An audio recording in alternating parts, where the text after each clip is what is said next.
Hello, I'm Lady Smith, Chair of the Scottish Child Abuse Inquiry. Today, I publish my 9th volume of findings. They relate to the provision of residential care for children at Loretto School, Musselburgh. Loretto is one of a number of boarding schools in Scotland investigated by the inquiry and explored in evidence at case study hearings. My findings in relation to other boarding schools' hearings will follow at later dates.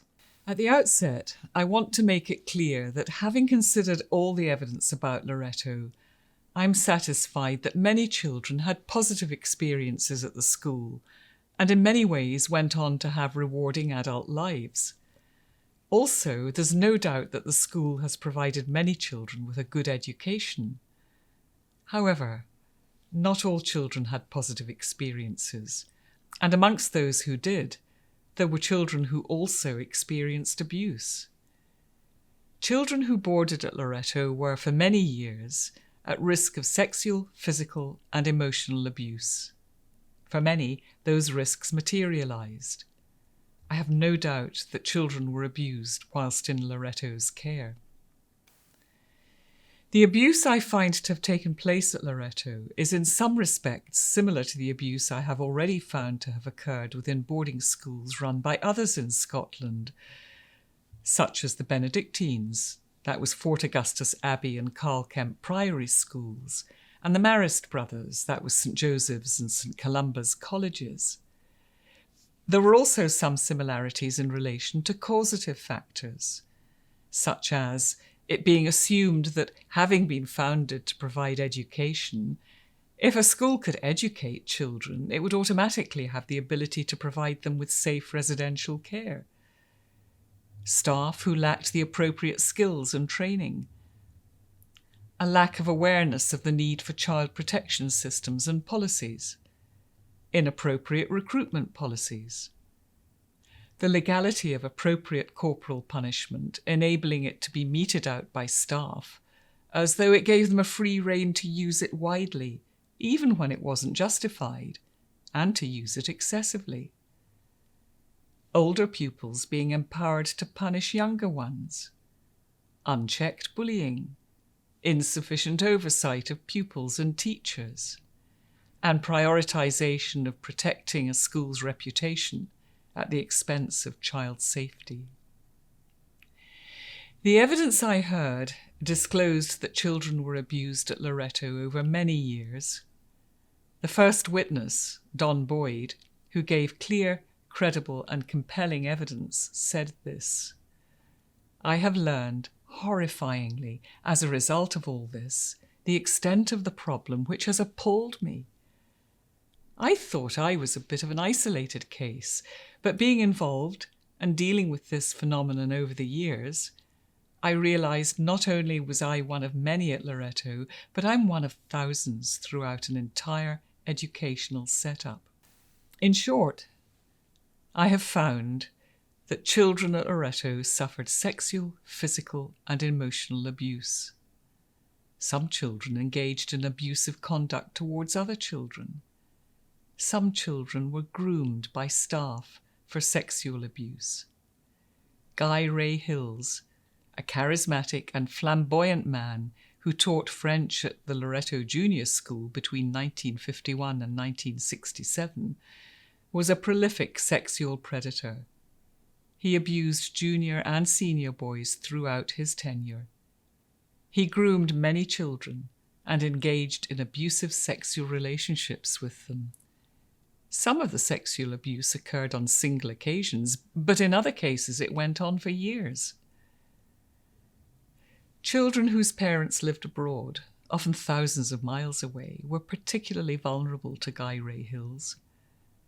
His behaviour was widely known about by pupils. It was blatant. Headmasters and other staff must or ought to have also known about it. He was the subject of complaints from the 1950s onwards. The response by Loretto to the behaviour of Ray Hills at the time was woefully inadequate. he was allowed to continue working, and he was feted for his teaching skills up to and after his departure from the school in 1967. Despite the nature and extent of his abusive behaviour being appreciated by Loretto, he was allowed to resign. He wasn't dismissed, but he should have been. Another teacher at Loretto, pseudonym Martin, groomed a final year pupil in 2011 and then engaged in a sexual relationship with her, including on school premises, over a 4-year period. He had an obvious propensity to conduct himself inappropriately with female pupils, and he received a formal warning for his behaviour in 2014. It's likely that Martin also abused other girls. 4 other teachers were reported to have touched children inappropriately or made sexual comments that were offensive and upsetting to pupils. Sexually abusive conduct by older children towards younger children was normalised in the all-male environment of the houses at Loretto. It was described as an accepted part of life by one applicant, and it was condoned by the school. For decades, there was a lack of oversight of the administration of corporal punishment by older boys, and nor was the practice of empowering them to do so ever reviewed. These were serious failings by the school.